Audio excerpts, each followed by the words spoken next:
충분히 그리고 치열하게 철저하게 준비했습니다.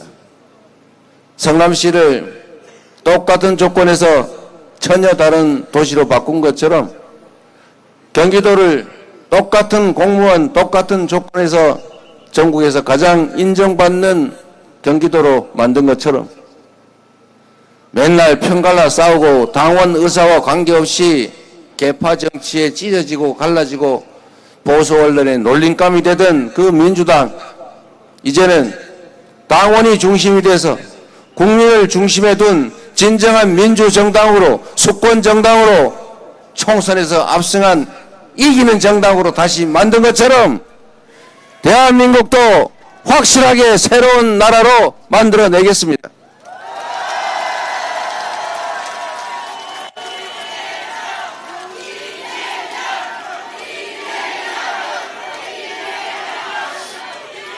익산 시민 여러분, 그리고 전북 도민 여러분, 먹고 사는 게 너무 힘들죠? 경제가 너무 어렵죠?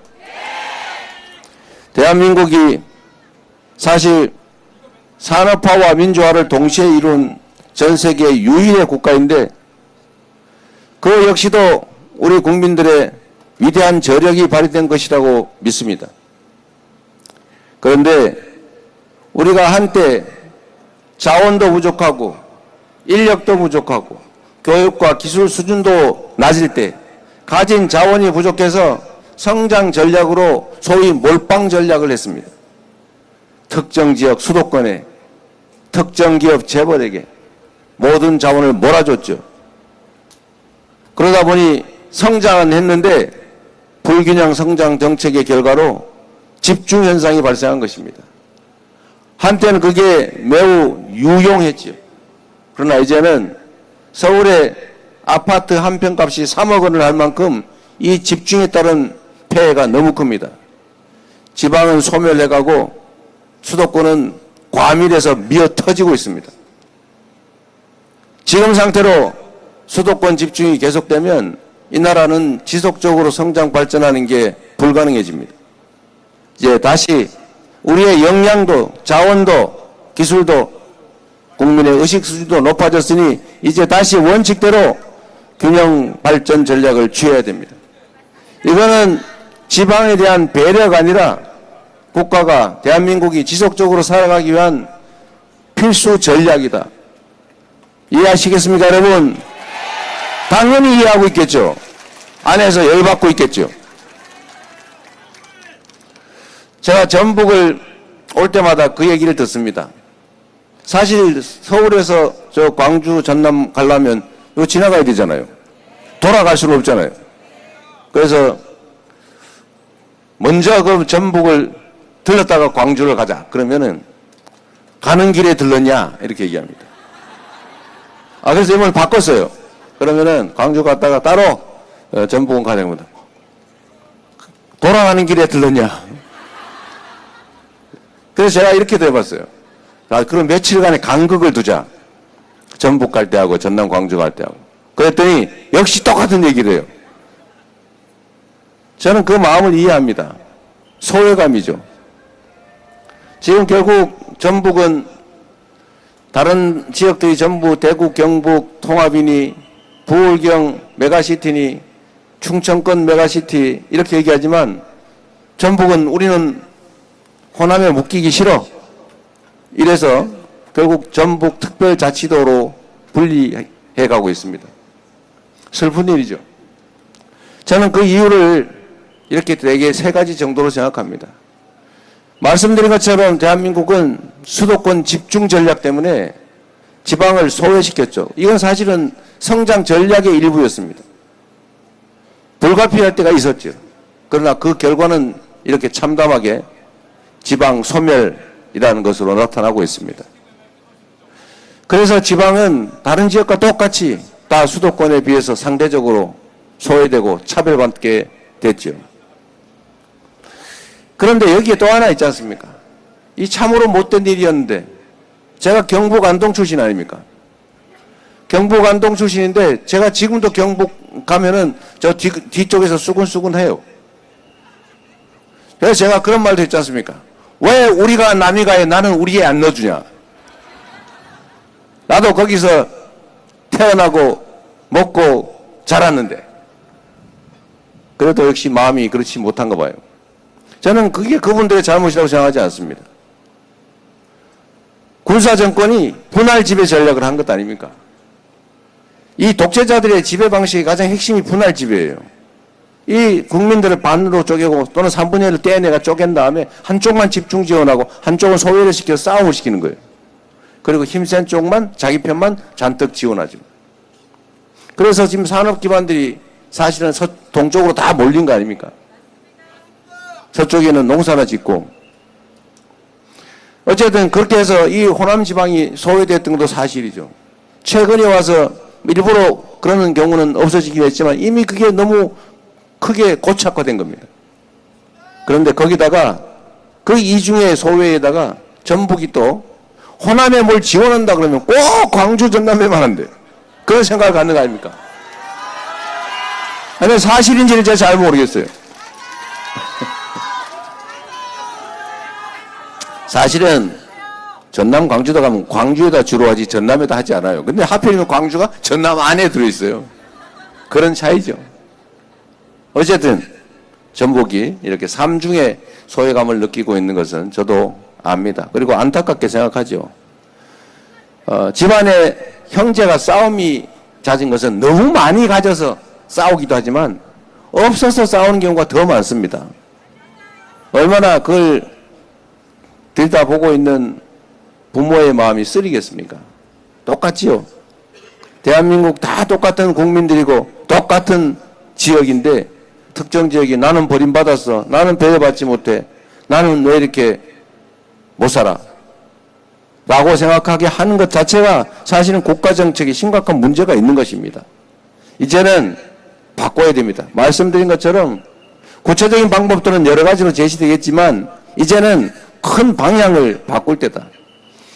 서울의 수도권, 경기, 인천에 제가 경기도에 시장도 하고 도지사도 했지만 저는 그때도 얘기했어요. 수도권 규제 완화 열심히 얘기하면 저는 그거 안 된다. 국가 균형 발전해야 된다. 그러면 주변의 참모들이 야 그런 얘기하면 팍 떨어져. 에? 저 균형 발전하자 그러면 사람들이 싫어하지. 그런데 여러분 우리 국민들의 위대함이 바로 이런 데 있습니다. 국민들 그렇게 생각하지 않습니다. 제가 성남시장 경기도지사 하면서 수도권 규제 완화에는 언제나 반대. 뭐 불필요하고 정말로 아무 소용없는 그런 규제야 없애든지 완화해야 되겠지만 수도권을 더 풀어서 더 팽창시키고 그렇게 하면 나라 망한다 라고 제가 수없이 시장 될 때부터 되기 전부터 얘기를 했는데 표 안 떨어지더라고요. 그것도 다 많이 찍어주더라고요. 이 공공기관 지방 이전도 사실 좀 비슷한데 제가 수원에 도청이 있지 않습니까? 근데 경기도에 공공기관이 26개인가 있는데 대부분 수원하고 그 근처에 몰려 있어요. 제가 거의 안 빼고 전부 다 북부 동부로 다 옮겨버렸어요. 물론 수원에서 이런 얘기합니다. 수원에서 아니 여기 있는 걸 다 빼면 수원 사람들, 경기도 남부 사람들 화낼 텐데 그렇게 과격하게 다 옮기면 어떡하냐. 그 제가 그랬습니다. 물론 노조원들 싫어하죠. 수원에 살다가 저기 뭐 의정부 뭐 어디 뭐 양평 이런 데 가려면 좋아하겠습니까? 그 제가 설득도 하고 불가피하다. 당신들은 직장이라도 있지만 현재 그 직장이 좀 더 불편해지는 정도겠지만 다른 사람들은 아예 손가락 빨고 취업도 못하고 그러고 사는 사람이 태반이다. 그러니 좀 견뎌달라. 당신들도 개인적으로 돈 벌어서 사는 게 아니라 결국 국민의 세금으로 사는 거 아니냐. 그러니 조금 더 고통을 감수해달라. 이렇게 요구해서 설득하고. 그랬더니 우리 수원 시민들, 남부 경기도민들이 저한테 뭐 표 떨어져가 지지율 떨어지고 그러지 않더라고요. 이게 우리 국민의 위대함입니다. 이제 앞으로 국토균형발전 전략은 그냥 인심 쓰는 문제가 아니라 이 나라가 지속적으로 성장하고 발전하기 위해서 반드시 해야 될 일이다 라고 생각합니다. 그래서 제가 이런 얘기를 했더니 너 그냥 빈말로만 하는 거지? 이렇게 얘기를 해서 제가 조금 더 구체적인 말씀을 드리면 그러면 뭘로 먹고 살 거냐? 말로 한다고 되냐? 그게 쉽지가 않죠. 기업들한테 제가 아니 저기 호남이나 아니 경남 이런 데 가서 좀 기업하시면 좋지 않습니까? 이러면 우리도 그렇게 하고 싶지요. 뭐 땅값 싸고 물가 싸고 이건 좋은데 사람을 구할 수가 없습니다. 이런 얘기를 해요. 그 사람이 왜 없습니까? 그랬더니 대학 졸업하면 다 서울로 간대요. 그냥 그 서울 가는 사람한테 물어봤어요. 왜 서울로 가냐? 여긴 영화 볼 때도 없고요. 연애할 때도 마땅치 않고요. 미래가 없어요. 점점 나빠질 것 같아요. 희망이 없어요. 충분히 이해되지 않습니까? 근본적으로 모든 게 엉켜 있어요. 이제 뭘 해야 됩니까? 첫 번째, 인재 양성 여건을 만들어야 된다. 그래서 우리가 어젠가 우리 발표했는데 권역별로 거점 국립대를 대대적으로 육성하자. 제가 이거 사실 참 심각한 문제인데 정치라고 하는 게 억강부약해야 되는 것 아닙니까? 특별한 희생을 치르는 지역이나 사람에게는 상응하는 특별한 보상을 해서 균형을 맞춰줘야 되는 것 맞죠? 그런데 이 나라는 이상해요. 서울대는 전북대보다 학생 1인당 지원 예산이 두세 배가 많아요. 왜? 왜 그래야 되는데? 1인당 예산이 서울대는 한 5, 6천 되면 여기는 한 2천, 2, 300 정도? 아, 왜 그러냐 도대체. 그래서 이거를 일단 균형을 맞추는데 그걸 뺏어서 하긴 좀 어렵고 뺏으면 또 난리 나잖아요. 지방 거점 대학이란 지원을 대폭 늘려서 여기서 연구하고 공부하고 할 수 있게 하는 게 첫 번째다. 그래서 서울대 10개 만들기 이런 얘기를 제가 한 겁니다. 두 번째로 먹고 살 수 있어야 될 것 아닙니까? 기업만 단락 하나 온다고 되겠어요. 그런다고 아무 기업이나 가라고 막 한다고 가겠어요. 저는 가끔씩 그 대통령 되신 분들이 재벌 회장들 만나가지고 투자 약정서 쓰고 막 사진 찍고 하는 거 보고 제가 그때 옛날부터 그랬어요. 저거 뭐하러 하나? 기업이란 돈이 되면 부모가 하지 말래도 하고요. 기업은 돈이 안 되면 할배가, 아들이, 며느리, 마누라가, 죄송합니다. 부인이 와서, 남편이 와서 빌어도 절대 안 해요. 그게 기업이죠. 기업을 할 수 있게 만들어야 되겠죠.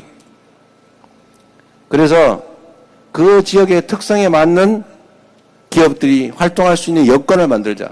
그래서 첫 번째 방법이 이 서남해안은 재생에너지의 보고죠. 앞으로 이 무한한 바람, 태양, 지금 해가 안 뜨는데 이 에너지를 사용하지 않으면 국제사회에서 살아갈 수가 없습니다. 전 세계에서 이제는 기후위기 때문에 탈탄소 시대, 탄소 제로 시대를 향해서 갑니다. 화석 연료로 생산한 제품은 절대 안 산다. 이걸 뭐라 그래요? R200이라는데 모르는 분이 있었죠. R200은 모르더니 I will be back 하고 있는 것 같아. 그 발음이 비슷해요? 예. I will be back 절대 안 되죠. 여하튼 이 전 세계가 이제 R200이 표준이 돼서 재생에너지가 없으면 수출 활동을 할 수가 없어요. 그런데 대한민국은 재생에너지 비율이 다른 나라는 최하 30%에서 70%까지 되는데 우리는 9%입니다. 아직까지. 삼성전자 혼자 쓸래도 부족하대요. 그래서 어떤 일이 벌어지냐. 재생에너지가 없으니까 재생에너지가 많은 데를 찾아서 해외로 생산기지들이, 즉 공장들이 옮아가고 있습니다. 이 3년 동안 이 정권이 뭘 했냐. 수사가 전문이라서 태양광 관련 업체 비리 찾는다고 마구 수사를 하는 바람에 다 도망가 버렸어요. 아니, 한심하지 않습니까? 3년 뒤떨어졌지만 여하튼 이제는 재생에너지 사회로 전환을 해야 되고 재생에너지 산업을 집중 지원을 하면 일자리도 생기고 관련 산업도 생기고 수출도 하고 그러는 거죠. 풍력, 태양광 많이 해야죠. 근데 이게 전남, 전북, 충남 이 라인, 이 서남 해안이 경남 재생에너지의 보고입니다. 바람도 좋고 햇볕도 좋고 또 해안가들이 꼭 엄청 해가지고 그 비어있는 공간들이 너무 많아요. 마치 사람 폐포처럼 여기에 재생에너지 산업을 집중 육성을 하면 됩니다.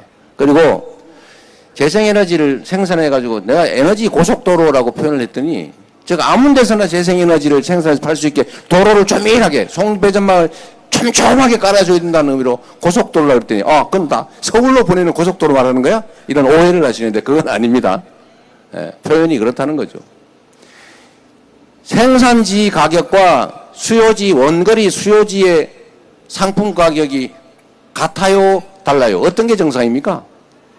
다른 게 정상이죠. 전북에서 열심히 배추 키워가지고 서울 가가지고 하면 수송비 들고 하니까 당연히 소비지 가격이 더 높겠죠? 근데 아닌 게 하나 있어요. 희한하게. 그게 뭐냐? 전기료입니다, 여러분. 누가 맞췄어요? 상품 드릴 수는 없고. 전기요금이 이 송전 비용이 엄청나게 드는데 전기를 생산하는 지역하고 소비지 가격이 똑같아요. 이러면 안 되겠죠? 전기 생산하는데 석탄 발전소 만들고 원자력 발전소 만들어서 위험하거나 아니면 환경 오염되는 데 사는 사람이 내는 요금이나 저기 멀리서 쓰는 에너지나 가격이 똑같아요. 이러면 안 되겠죠? 가격에 차등을 둬야 된다. 이게 진짜 시장주의죠. 그러면 전북, 전남 이런 지역에서 생산되는 재생에너지를 싸게 아주 싸게 공급하고 여기다가 더해서 지방으로 가면 어려우니까 세제 혜택도 대규모로 주고 또 인구 과밀 지역과 다르니까 규제 이런 것도 좀 대폭 완화하고 땅도 좀 싸게 주고 이렇게 하면 오지 말래도 기업들이 오지 않겠습니까? 그리고 또 한 가지 이 전북 그리고 익산 여기에 좀 관심이 있을 만한 일인데 대한민국이 경쟁력을 가지는 요소가 몇 가지가 있어요. 몇 가지가 있는데 그 중에 하나가 저는 앞으로 문화라고 생각합니다. 문화, K컬처, K팝, K드라마, K푸드, K미용, 뷰티 요새는 K민주주의까지 이 문화가 전 세계에 엄청난 영향을 미칠 텐데 우리 김구 선생이 그런 말씀을 하셨잖아요. 내가 소망하는 바가 있다면 강력한 군사력으로 외국을 점령해서 식민지로 만드는 그런 걸 원치 않는다. 군사력은 나라를 지킬 정도면 된다. 그러나 강한 문화의 힘을 가지고 싶다. 문화는 누군가를 불행하게 하는 것이 아니라 누군가를 행복하게 하면서도 나도 행복한 일이니 이 문화가 강한 나라를 만드는 게 내 소원이다. 이렇게 말씀하셨어요. 훌륭한 말씀 아닙니까? 대한민국 국민들이 가진 문화적 역량이 엄청나요. 대단한 민족이죠. 전주, 익산, 전북, 호남 이 예향 아닙니까? 문화의 고장. 이 문화를 산업으로 전환해야 돼요. 지금 일부가 성공하고 있죠. 넷플릭스의 상위권은 다 K드라마죠. 폭삭 속았수다 보다가 나도 무지하게 울었는데요. 우리 아내 모르게 우느라고 고생했어요. 경상도 사람들 속에 남자가 울면 안 돼 뭐 이런 게 저도 이제는 별로 동의하지 않지만 그래도 아내 앞에서 눈물 질질 흘리는 게 그래서 내가 숨어서 눈 많이 닦았는데 이게 가장 한국적이면서도 그 온 세계 사람들한테 감흥을 주지 않습니까? 넷플릭스가 이 플랫폼이 우리나라 게 아니라서 별로 남는 돈이 우리가 별로 없어서 그렇지. 이제 그런 것도 우리가 만들어야 되지 않겠어요? 그래서 이 문화를 산업으로 만들고 이걸 수출하고 전 세계에 한류를 퍼뜨려야죠. 제가 보니까 시간 많으시죠? 외교